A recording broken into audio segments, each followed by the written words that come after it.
وہ 48 سال کا تھا جس کو ایک گھر میں کچھ لوگوں نے گھس کر اس کو قتل کیا. تو اس کے بعد اور اس کو پاکستانی حکام نے بھی را کے ساتھ لنک کیا تھا. اس کے بعد واشنگٹن پوسٹ نے تقریباً 5-6 کیسز جو ہیں وہ ان کی انویسٹیگیشنز کی جو کہ قتل جس میں پاکستان باقاعدہ الزام لگاتا رہا کہ یہ اس کے پیچھے را انوالو ہے. اور واشنگٹن پوسٹ کی اس انویسٹیگیٹو رپورٹ کی جو فائنڈنگز تھیں انہوں نے کہا کہ جو 6 کیسز انہوں نے پاکستان میں آبزرو کیے یا اسٹڈی کیے ان کے حوالے سے مختلف حکام کو ملے, اس نے وہ کہتے ہیں کہ اس نے یہ چیز سامنے لے کے آئی کہ جو یہ ریویل یہ وہ چیز سامنے لے کے آتا ہے کہ the contours of an ambitious Indian assassination program with marked similarities to the operations in North America. تو ان 6 کیسز کے قتل کرنے کے جو خد و خال تھے, جو طریقہ واردات تھا, وہ ان کو ویسا ہی لگا جس طرح کے انڈین گورنمنٹ نے انڈین اسیسینیشن جو پروگرام تھا وہ بالکل وہی سملیرٹیز تھیں جو کہ کینیڈین نیشنل سکھ نیشنل ہردیپ سنگھ ناجر کا اور دوسرا جو کہ گرپتونت پنو والا کہ ناردرن امریکہ میں جو اٹیمپٹس ہوئیں وہ بالکل سیم تھی. تو یہ واشنگٹن پوسٹ نے بھی 2024 میں ایک رپورٹ کی تھی جس نے اسٹیبلش کیا تھا کہ یہ بھی. اب عامر سرفراز ایلیس تانبا کو جو قتل کیا گیا تھا اس کے اوپر یہ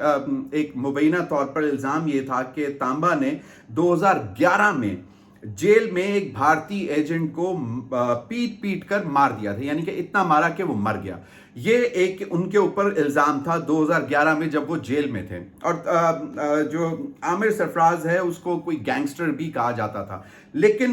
اس کے بعد کوئی بھی الزام ثابت نہیں ہو سکا اور ان کو رہا کر دیا گیا. لیکن 13 سال بعد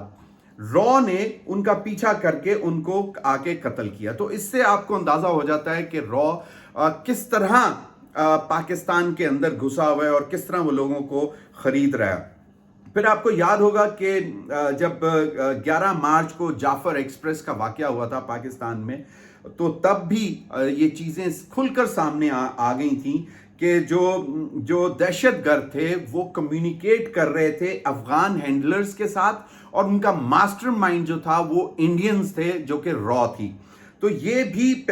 بہت پہلے پاکستان بھی اسٹیبلش کر چکا ہے اور بارہا مرتبہ پاکستان اس چیز کو سامنے لا چکا ہوا ہے کہ را کس طرح پاکستان میں کلبھشن یادیو کا واقعہ, اور وہ کس کو یاد نہیں ہے کہ جس طرح وہ پکڑا گیا, سرونگ انڈین نیول انٹیلیجنس کا آدمی کس طرح ایران کے ذریعے پاکستان میں داخل ہوا اور کتنے اربوں کروڑوں روپے وہ خرچ کر رہا تھا لوکل ہینڈلرز کو خریدنے کے لیے اور دہشت گردی کروانے کے لیے, اور وہ ابھی تک پاکستان کی کسٹڈی میں ہے. اور جو پھر آپ کو یہ بھی یاد ہوگا کہ 22 اپریل پہلگام کے واقعے کے بعد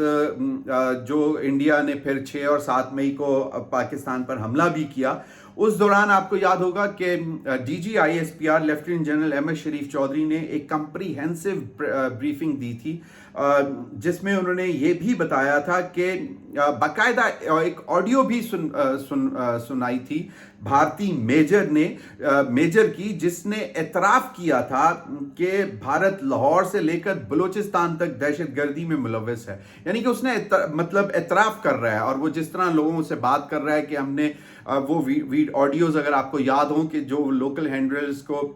ڈائریکشنز دے رہا ہے کہ آپ نے اس طرح یہ بم وہاں جگہ جا کر رکھنا ہے, وہاں جا کر پھاڑنا ہے, اور وہاں پہ وہ ان کو یہ بتا رہا ہے کہ ہم نے لاہور سے لے کے بلوچستان تک جو ہے وہ تباہی مچانی ہے, اور یہ اس کی آڈیوز موجود ہیں. تو یہ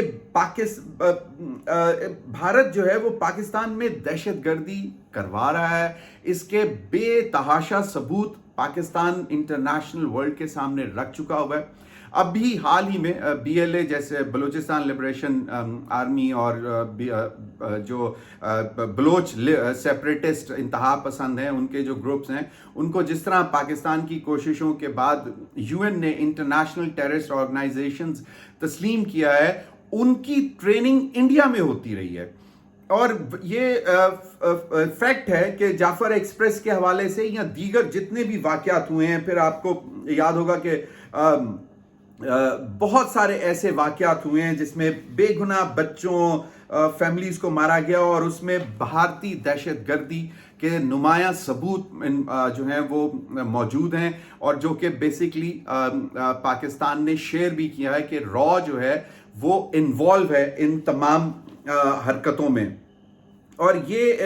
ابھی جو حال ہی میں جو ابھی ایک نیٹ ورک جو برسٹ کیا ہے، جو کہ پکڑا ہے C T D counter terrorism department اور انٹیلیجنس بیورو کا مل کر جو آپریشن ہوا تھا، آپریشن کیا انہوں نے،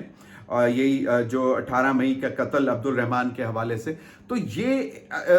بڑی ایک واضح ثبوت، باقاعدہ جو پیسے آ رہے ہیں، جو ٹرانزیکشنز ہو رہی ہیں بینکنگ چینلز یا دوسرے چینلز حوالہ وغیرہ کے، اس کے بھی ثبوت سامنے آئے ہیں۔ پھر جو یہ 6 لوگ پکڑے ہیں، اس میں ان سے انویسٹیگیشنز اور ان کے جو ٹیلی فون ڈیوائسز اور دیگر ڈیوائسز جو ہاتھ آئے ہیں، ان سے یہ اسٹیبلش ہوا ہے کہ را، جس کے پیچھے یہ سنجیو کمار ایلیس فوجی جو ہے، وہ ان سب کو ہینڈل کر رہا تھا اور وہی پیسے بھیج رہا تھا، وہی یہ سارے معاملات کر رہا تھا۔ لیکن اس میں ایک اور جو بہت تکلیف دہ بات بھی ہے پاکستان کے لیے، کہ یہ جو پچھلے، پھر آپ کو یاد ہوگا کہ جس طرح حافظ سعید کے اوپر مبینہ طور پر ایک قتل کا اسیسینیشن اٹیمپٹ ہوئی تھی، اور پھر مولانا شاہد جیش محمد، وہ ان کے اوپر بھی جو ان کو شہید کیا گیا تھا، اور الیجڈ کہ جی وہ جیش محمد کے ہیں۔ افسوس کی بات یہ ہے کہ یہ جب ان تمام کیسز میں جب لوگ کچھ پکڑے گئے اور انویسٹیگیشنز ہوئیں، تو پتہ یہ لگا کہ یہ سب جو ہیں پاکستانیز جن کو کلٹیویٹ کیا جا رہا تھا، وہ گلف میں بیٹھے ہوئے تھے۔ اور آپ کو یاد ہوگا کہ انڈینز نے، را نے دبئی میں بیٹھے ہوئے کوئی بڑے بزنس ٹائکونز، بزنس مین کو بھی اپنے ان مقاصد کے لیے ہائر کیا تھا، جو کہ بیسیکلی پاکستان سے غدار خرید کر ان کو پیسے بھی دے رہے تھے۔ لیکن افسوس کی بات یہ ہے کہ گلف سٹیٹ سے یہ آپریشنز ہو رہے ہیں، اور جس پہ پاکستان 12 مرتبہ اپنا پروٹیسٹ رجسٹر بھی کر چکا ہوا ہے۔ آپ کو معلوم ہے کہ افغان حکومت کے ساتھ، افغان طالبان کی حکومت کے ساتھ تو ابھی تک ہم یہ کہہ رہے ہیں کہ جناب را سپانسرڈ ٹیررسٹ جو ہیں وہ آپ کی سائٹ پر بیٹھے ہوئے ہیں، ان کی سیف ہیونز ہیں، اور وہ وہاں سے بارڈر کراس کر کے آتے ہیں پاکستان میں، دہشت گردی کرتے ہیں اور واپس چلے جاتے ہیں۔ بلوچستان میں اس وقت جتنے انتہا پسند گروپس ہیں، وہ بھی ان کی ٹریننگ بھی وہاں پہ ہو رہی ہے یا باقاعدہ بھارت میں ہو رہی ہے، اور جس پہ پاکستان کے پاس بالکل ٹھوس ثبوت ہیں، جو کہ آپ جانتے ہیں کہ انٹرنیشنل میڈیا کے بھی سامنے رکھے گئے۔ اور ابھی جس طرح میں نے آپ کو بتایا کہ واشنگٹن پوسٹ اور دیگر انٹرنیشنل نیوز ایجنسیز نے ایک دفعہ نہیں 12 مرتبہ